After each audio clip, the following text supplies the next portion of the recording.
Uh,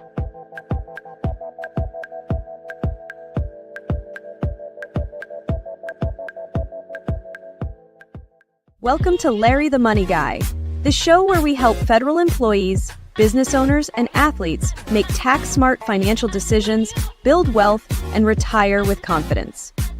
And now, here is your host, Larry Gatz.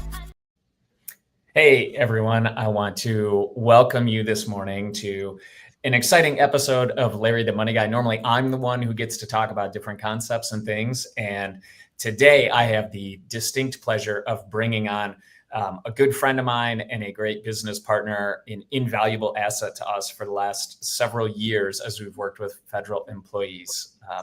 Her name is Cassie, and she is here, Cassie Graves. She is the president of FedOptions, and what they are is they're a consulting company who has spent a great deal of time working through all of the details of federal employment, federal retirement, calculating benefits, what all of this means.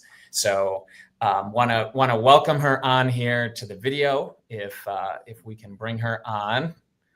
So Cassie, do you want to introduce yourself and tell us a little bit more about you?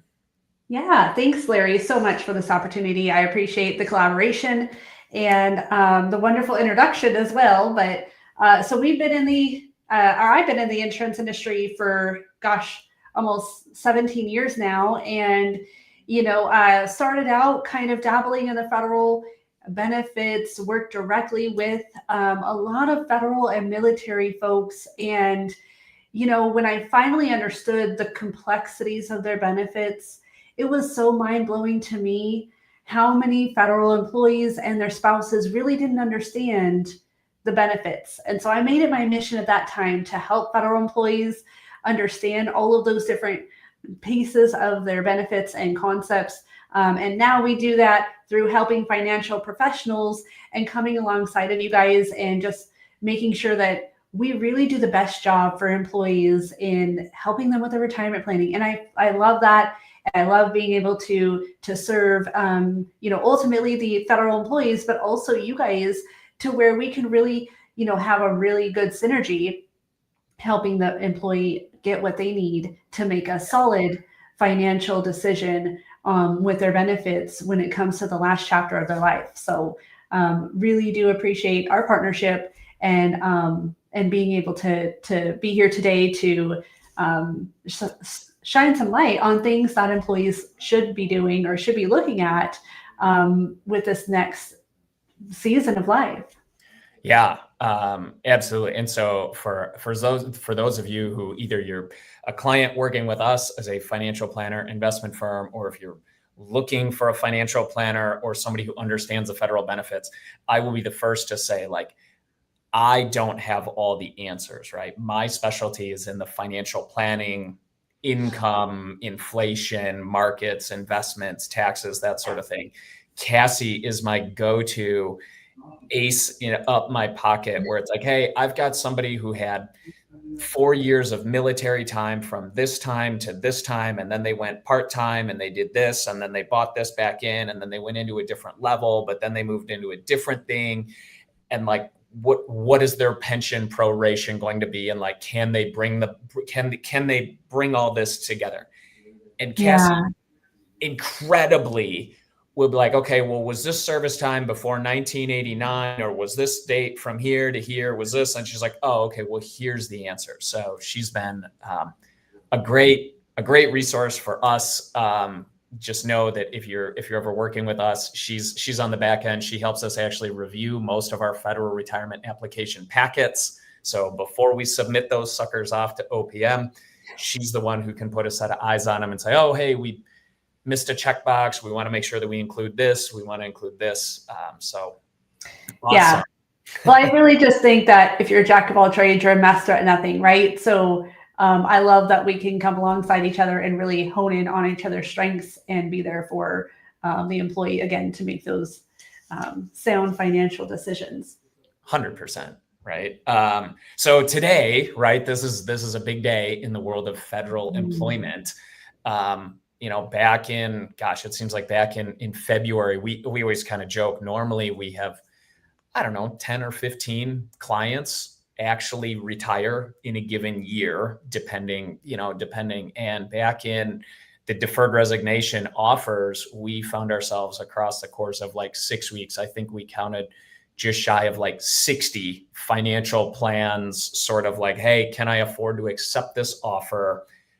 Full pay, full benefits through the end of September. And I went to sleep and I woke up and several months had gone by. And here we are, we're a week out from the deferred resignation, the people who took that offer. So I know that some of you got really lucky. And if you were at the retirement age, you were able to stretch it to like a 12/31 deadline. But I think a lot of people, 9/30 is when your actual federal employment stops. So today, we wanted to give an overview of like, okay, so what's next? So Cassie, I think the first question for you is like, the paycheck ends September 30th. What do they do? Oh, gosh. And I would just say, figure out where the finances are coming from, right? Put together a budget plan if need be, but also an income spreadsheet or something like that, because, figuring out where your money is coming from is going to really be helpful, because most of you, the paycheck stops. And so then what, right? Are you going to have a new venture into another, working opportunity? Are you going to be retiring? What does that look like? Because even people in retirement need to know or have a plan for a little bit of income while OPM finalizes their paperwork, right? So although they'll receive a small stipend called the interim payment, it won't be the full amount. And so I think just making sure that people have that under control, understanding what expenses they're going to be responsible for or not responsible for. Health insurance. If some of you are losing your health insurance, what does that look like? I also think there's a lot of misconception though on, okay, I've taken the deferred resignation, but maybe I'm eligible for retirement and I don't know if I should be filing my retirement paperwork or not. And so there's, I think, just so much confusion about what the deferred resignation means, number one, but then number two, again, it's on the financial side, and then the benefits, of course, right? And making sure that people understand that, if I do need to get on my, spouse's health insurance plan, or if I need to get into the health insurance market, retirement might not be a qualifying life event, but losing employer coverage would be, right? And so, and what does that look like? Because there is a 30-day grace period for most benefits. And I don't think people realize that as well. They might think it just cuts off, 9/30, that last paycheck, and that's what they get. But benefits do continue for 30 days. So you have a little bit of a grace period. If you haven't thought about what you're going to do, then, now's the time to do it. So that way you don't lose out on those benefits after the 30-day period. Okay. So we've got, and maybe we should start like two different directions. The first thing that we'll kind of trail down the rabbit hole. If you are not retiring, if you're not turning on your pension, if you're not entering retirement, I think you already hit on one of them for health insurance. But if now your employment is ending and now we're looking at, hey, we're likely going to find another job. I'm too young to retire. Can you tell us a little bit about, we went into health insurance, as they find another job, what do they need to, so from a high level, what do they need to make sure that they grab on their way out the door as far as their federal service time? Yes. When would they be eligible for the pension? And so what are the things that they need to be like, hey, if I'm leaving the federal employment, I need to have this and this and this? Yeah, I really think that having a copy of SF50s is key, and a copy of your LESs, as many as you can get a hold of. And then, of course, just making sure that you have your login information correct for TSP and, anything else, whether it's benefits or whatnot. just making sure that you have access to what you need for your benefits, and also your service credit, right? Because at the time of retirement, what will happen is you're going to turn in your retirement paperwork and they're going to look at your service history, and you're going to have to verify that all of that is correct. But if things aren't correct, you'll need to make sure that you have that backup paperwork to say, hey, no, look, I was permanent, I was contributing to the program at this time or whatnot. And so having a copy of SF50s is key, and anything else in your EOPF that you can get a hold of that's going to have any effect on your information. And of course, making sure that your beneficiaries are up to date. And I know everybody thinks of beneficiaries for TSP. Yes, that is, one of the big ones, but FEGLI, if you're going to be maybe not receiving your pension right away and you're postponing that pension and you'll still be eligible for that benefit when you pick your pension back up, then obviously we want that one. But then what happens to your retirement contributions, right? If something happens to you, if you leave service before you actually pick up your pension, then somebody's going to get all of those monies that you've contributed to the retirement system. However, you can name a beneficiary to determine who gets those monies. And so I think naming a beneficiary is going to be key for some of those other aspects too that people might not be thinking about when it comes to their benefits. So again, paperwork for SF50s, making sure that you have those in line, and your beneficiaries are probably the top two things that you should be worrying about if you're not retiring right now. So if I'm hearing this right, if I'm 45, 50 years old, I'm leaving federal service, I'm not retiring, but let's say I've got 15 or 20 years of federal service on my way out the door.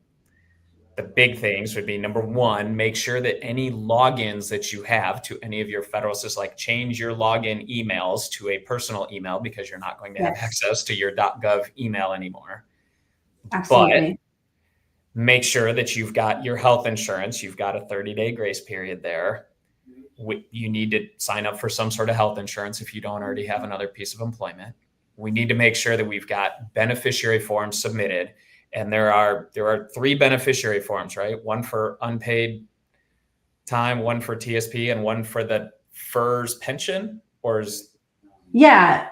Yes. And so there's 3 forms that they'll need, because most likely they'll lose their they will be losing their life insurance, right? So the other two benefits that we have to look at is the life insurance. Do you still need that? Are you going to have that covered with your other employer? And then TSP, what to do with that? Do you keep it in the TSP? Do you move it into something else, right? But those are things that can be done like after retirement or after you separate from the government. I would say the 2 things that you should do in the meantime, though, is while you're still in service this next week, get a copy of those SF50s and update your beneficiary forms. And I'm sure that, Larry, can you link to the beneficiary forms? Yes. So after Wonderful. we publish this, I will put a link on the comments here if you need the beneficiary forms, and then if you need to request those SF50s, because what's going to happen, right? What's going to happen is if you're 45 or 50 years old, you leave the federal service, and then all of a sudden you blink and 10 years go by and you're 60. And now you're eligible to turn on your federal pension that you've accrued. You want to get to a point that's like, oh, yeah, I have that. I have all of this paperwork to fill out the application to start filing for the pension, correct? Yeah. So like if somebody has, 5 years of military service that they've made a deposit for, you're going to want to make sure that you have the copy of that deposit paid, that receipt, because we'll want to make sure that service is going to be counted when you turn on that pension at 60. Back to your example, right? If they're going to be turning on their pension at 60, then most likely they'll have 20 years of service. But if some of that time was time where you made a deposit or redeposit or whatnot, we want to make sure that that's counted. And listen, OPM's not perfect, right? Things happen. And if you've been around, anybody in the federal government, you've heard sometimes how difficult it can be.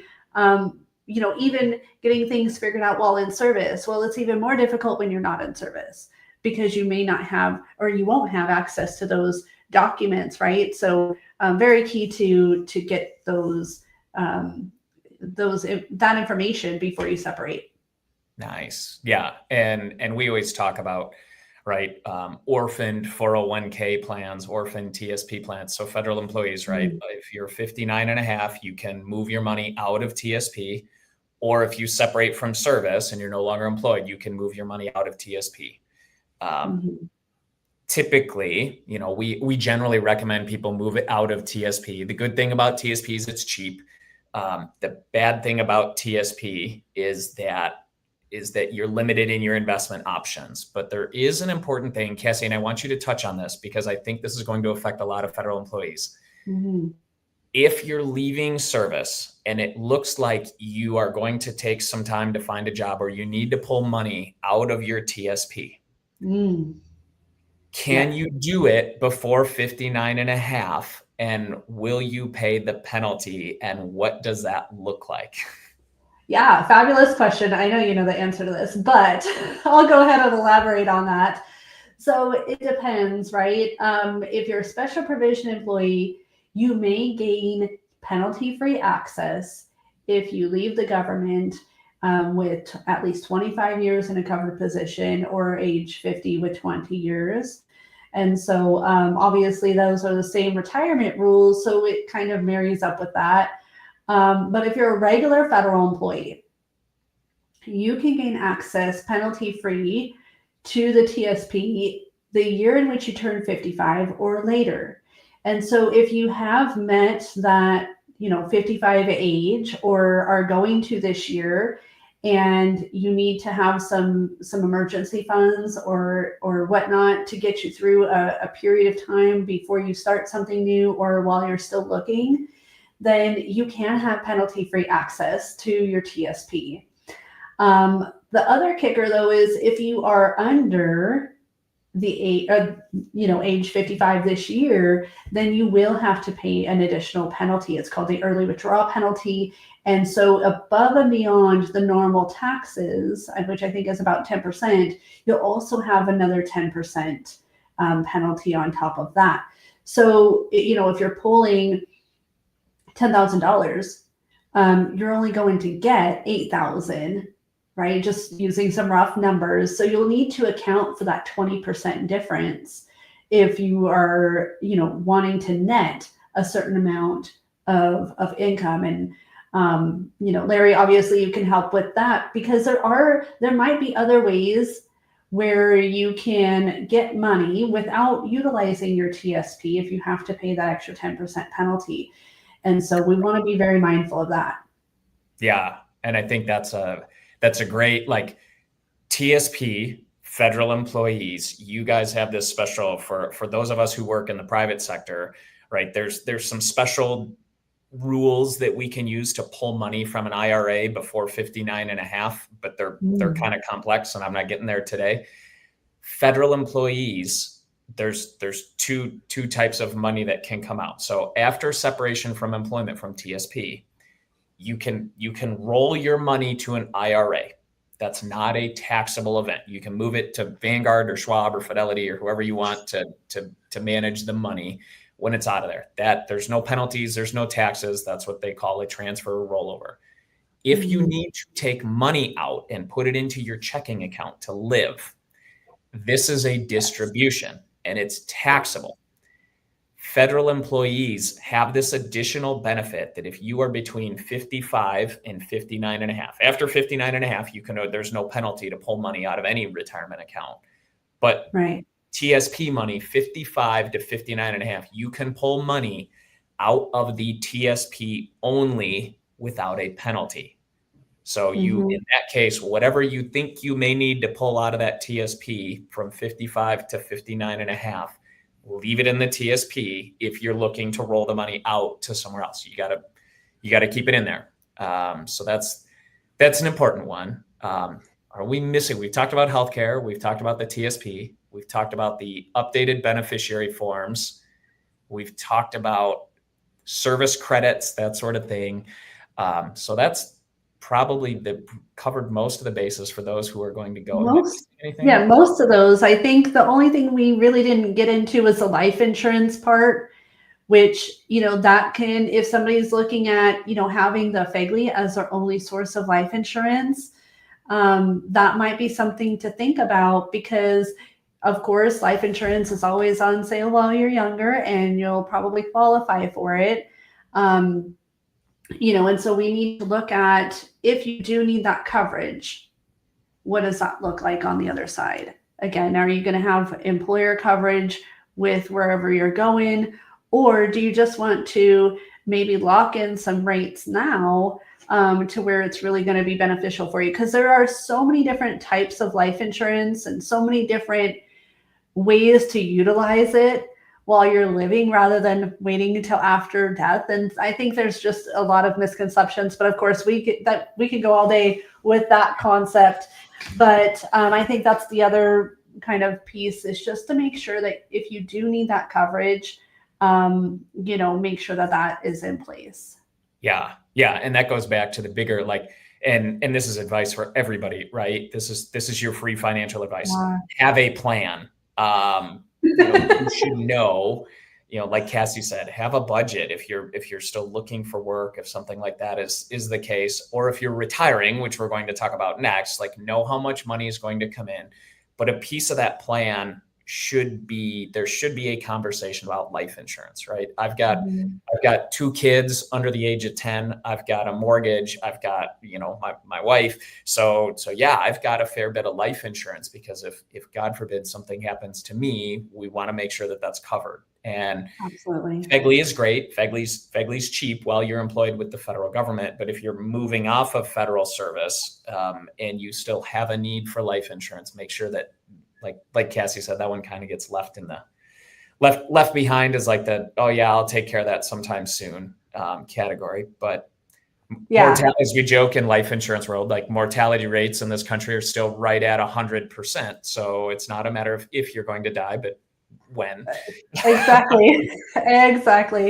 So Cassie, let's move into retirees. So those, maybe they took a VERA offer, maybe they were eligible for retirement. Maybe I've got one guy who's 76 years old, and he finally determined that this DRP option was enough for him to go with 47 years of service with the government. Yes. The big thing, what do they need to do? We are in such a time where we're in such a time where the age range is so wide for retirees right now, because of the VERA and the discontinued service retirements and all of those things, where you have people as early as 50 or 45 being able to retire. And then you have, on the flip side, like you were talking about, you've got the people who are in that, older range, where then they didn't think they were going to retire from the federal government, because that's what they've done all of their life. That's just it's part of their identity, right? It's who they are as a person. But, this kind of, this DOGE thing really did kind of rip the security blanket out for a lot of federal employees.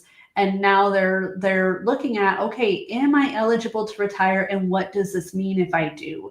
And so if you are retiring, I think, again, it goes back knowing your numbers, making sure that you're prepared for that when OPM reviews everything, that everything's still in place. So I would say, the same information that non-retirees need to be considering is also a lot of the same information that retirees need to be considering as well. Having a copy of your SF50s, making sure that your beneficiaries are up to date. If your health insurance is continuing, for those of you who are older, maybe your Medicare age, right? Is Medicare going to really be a good thing for you? When do you pull Social Security, right? So maybe you have a little bit different considerations depending on your age, right? And I just have to talk very broadly here, again, because we have such an age range in that eligibility for retirement area with this deferred resignation program. So, but these are the things to consider, right? Again, where is my money coming from and what is my budget, right? All of these kind of things are definitely what retirees need to be looking at as well, because some of them may need a part-time job or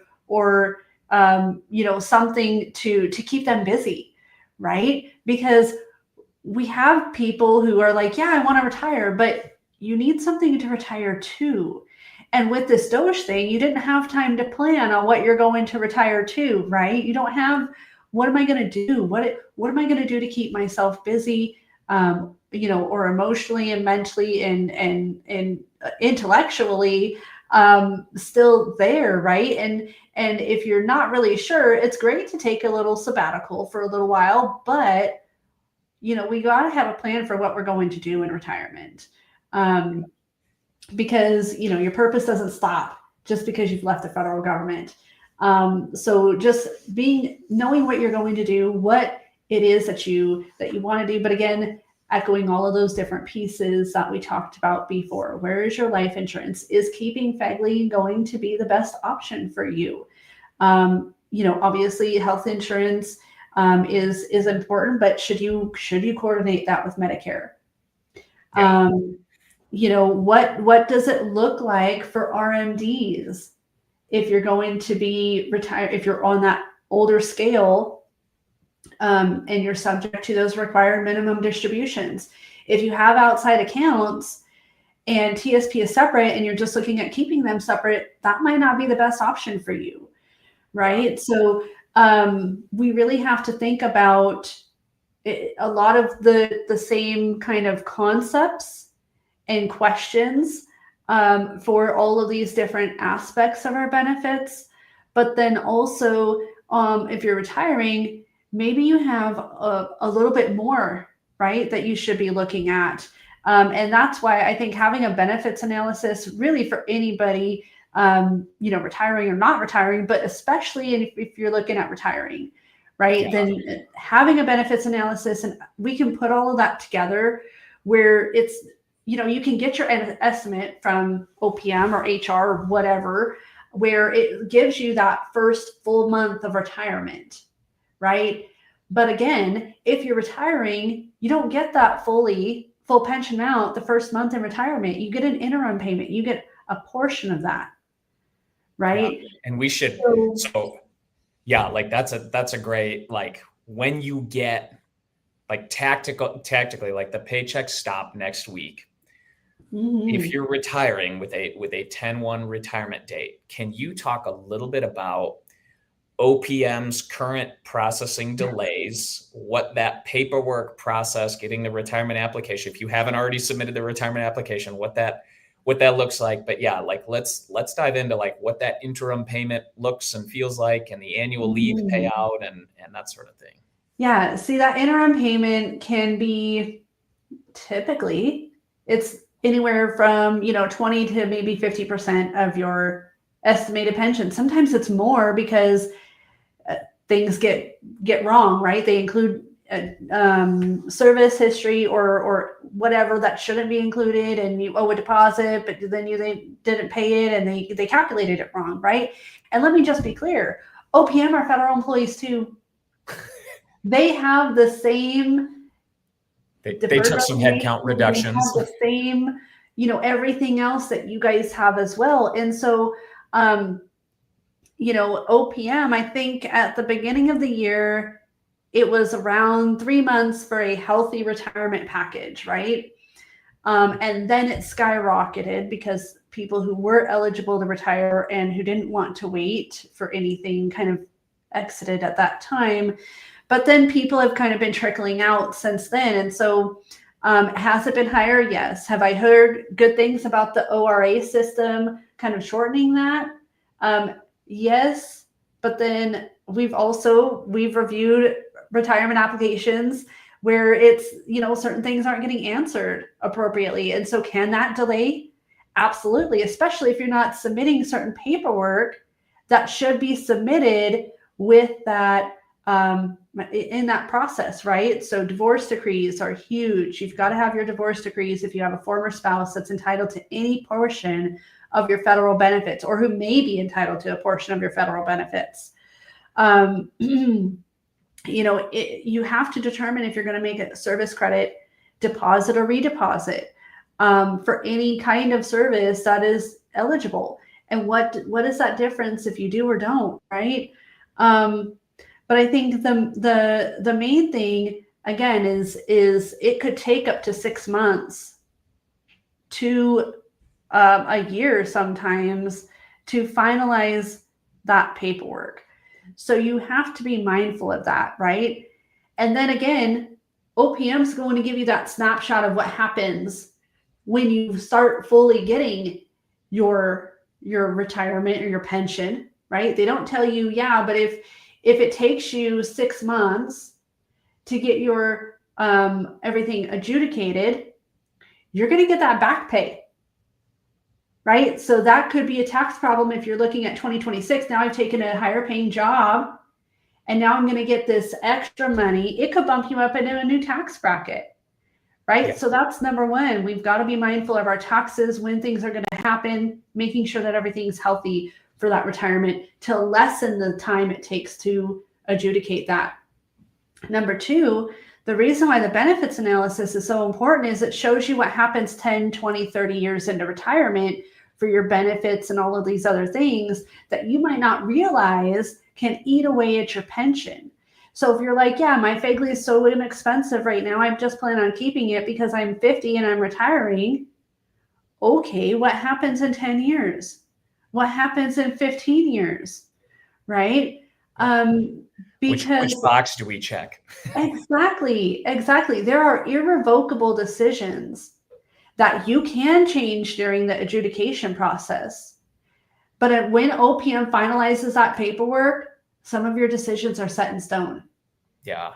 And on the flip side of that, if you cancel certain benefits, you can't get them back, right? And so it's always better to have somebody to come alongside you, even if it's just to confirm that what you've chosen to do is the best for your situation, right? And it's like painting a house, right? You can paint the house on your own, and you can get up on the ladder and you can do all of those different things and whatever, right? But if you had a professional do it, then you know it's done right. They're going to catch things that you may not have noticed, like, oh, this board's, rotted and we need to replace it or whatever, right? There's if you have a specialty and you have somebody in your wheelhouse who can say, yes, this is what you should be doing, or this is what you shouldn't be doing, and just have that confirmation.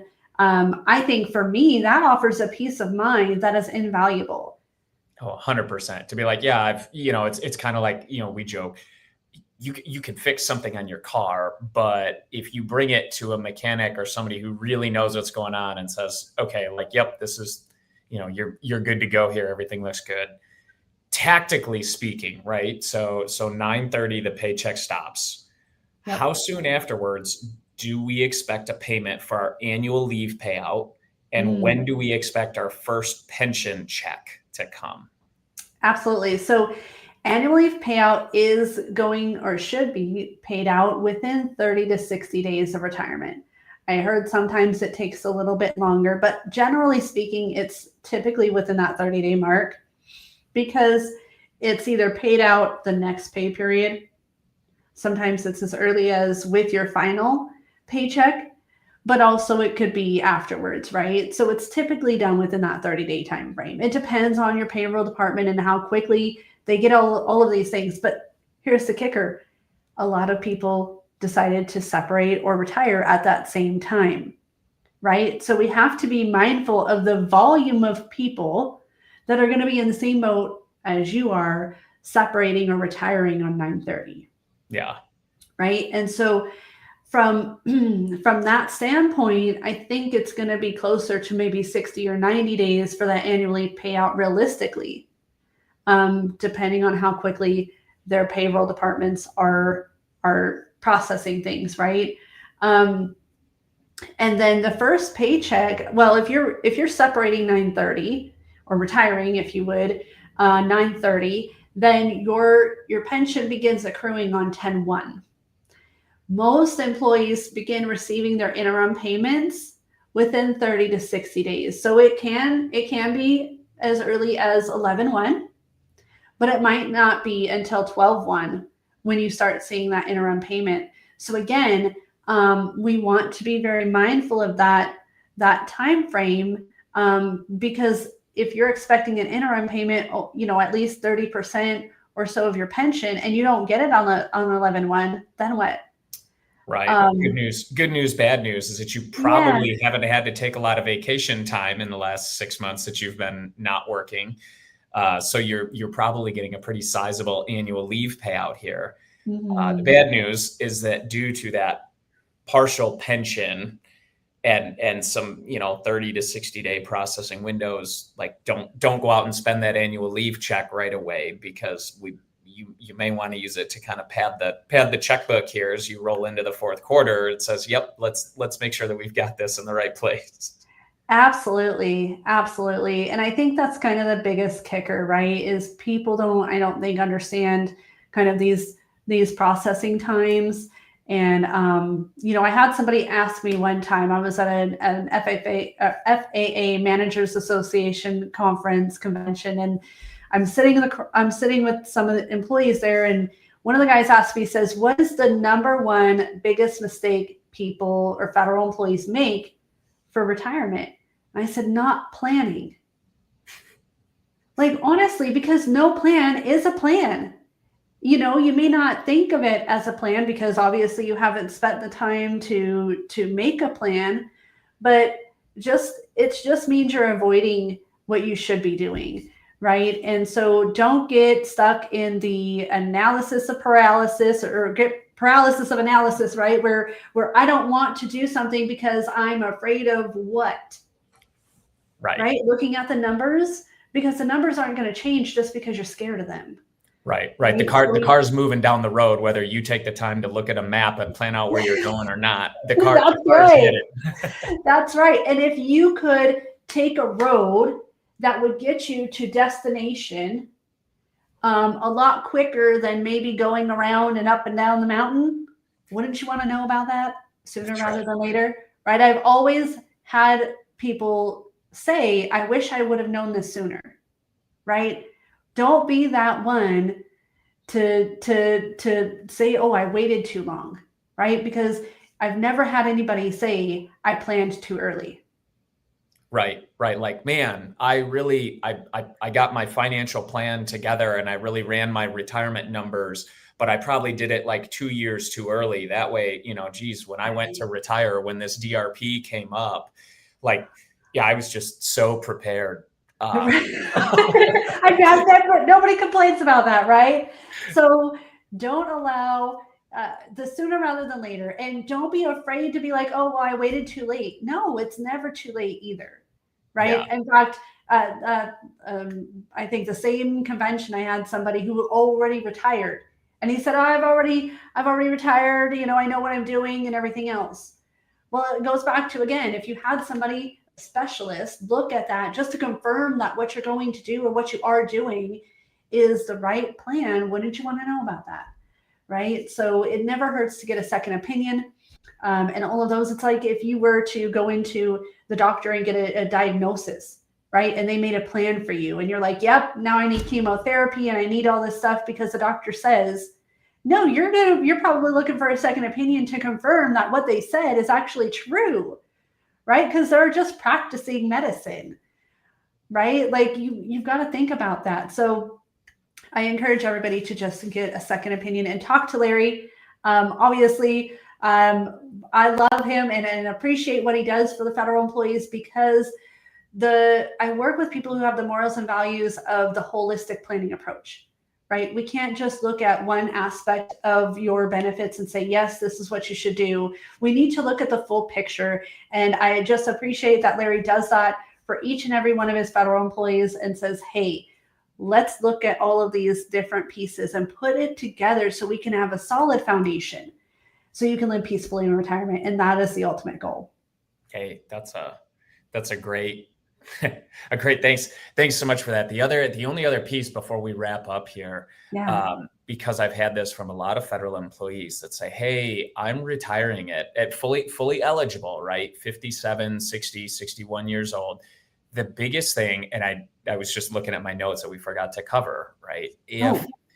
If you stop working and you retire, right? There's the 2.5-legged stool, 3-legged stool says OPM, but one of the things that you're eligible for is that Social Security, and if you're before age 62, there's the first supplement that you're eligible for. Yes. A lot of federal employees Mhm. are thinking that they're going to like retire and maybe they're going to pick up part-time work. There is an earnings test. So anytime that you file for either the first supplement, so if you retire at 57 and you're getting a first supplement, or if you turn on Social Security at 62, both of those benefits have a phase out. So you can't earn, it's like $24,000 or so. I don't have the earnings test number. It's right around there. So you can't, like, just know that if you pick up a job outside of federal employment, if you're federally retired, but you're going to look to do some consulting work, don't make too much money, or that first supplement or your Social Security, anytime you file before that full retirement age, they're going to reduce the payout to you. So that's. Yeah. So if I can elaborate just a moment on that, again, because we have such a wide range of federal employees who are eligible to retire with VERAs and discontinued services and whatnot. So if you are retiring earlier than your MRA, you won't get the special retirement supplement right away. It is delayed until you get your MRA. Okay, so let's just be clear on that, because I think some people think, well, I'm retiring earlier than 62, and so now I'm going to get this benefit. And then I don't want you to have that surprise that you're not going to receive it quite yet. Yeah. Right? So you're talking like somebody who's 55, got the VERA offer, said, I'm going to take the VERA. Or as early as 45 or 50, right? Yeah. Because they can, again, you can be any age with 25 years of service or age 50 with 20 years of service. So if you're retiring, at 50, 51, 52, and you're not a special provision employee, you're not going to receive that supplement. If you are a special provision employee, you will receive the supplement, right? So be mindful of that. It depends on what type of employee you are or aren't, on whether or not you're going to receive that supplement. So I want to make that clear. And then number two, like you were saying, at that minimum retirement age, rather, until the full retirement age of Social Security, you could be subject to the earnings test, right? So from 57 to 67, that's a 10-year period. And I'm just saying, in general, for those especially who are after the year of 1970, you're going to be subject to an earnings test for a long time. So we want to make sure, is it worth it to have another job and work your way out of that benefit? Or to Larry's point, if you're just working part-time or something like that, how much are you going to be earning to where now we're dabbing into that special retirement supplement or Social Security, depending on what age you are at. So very key there. And obviously, if you're later than that, congratulations, you don't have to worry about it, right? Yeah. If you're, I would say, like, things get a little bit easier once you're over the age of like 67, or full retirement age for Social Security, 66 or 67. Before that, there's all sorts of little like ahas and gotchas and earnings tests and eligibility and potential penalties. So the water gets pretty muddy for the feds. But I think with that, we will wrap it up here. Again, want to thank everybody for tuning in here. If you have questions, feel free to drop them in the comments, send us a message. We are real people. This is live. We haven't been replaced by robots yet. So Cassie is an invaluable resource to us. I thank her so much for coming on today. And today's topic, I feel like, is very timely. So if you are if you are finishing up your work with a federal employee on 9/30, number one, congratulations. And number two, if you've got questions, if you need help getting a plan, running some numbers, reach out to us. Let us know. Happy to run some numbers for you. So with that, we'll wrap it up. Thank you so much, everyone, for tuning in. We'll see you next time. Thank you. Have a great day.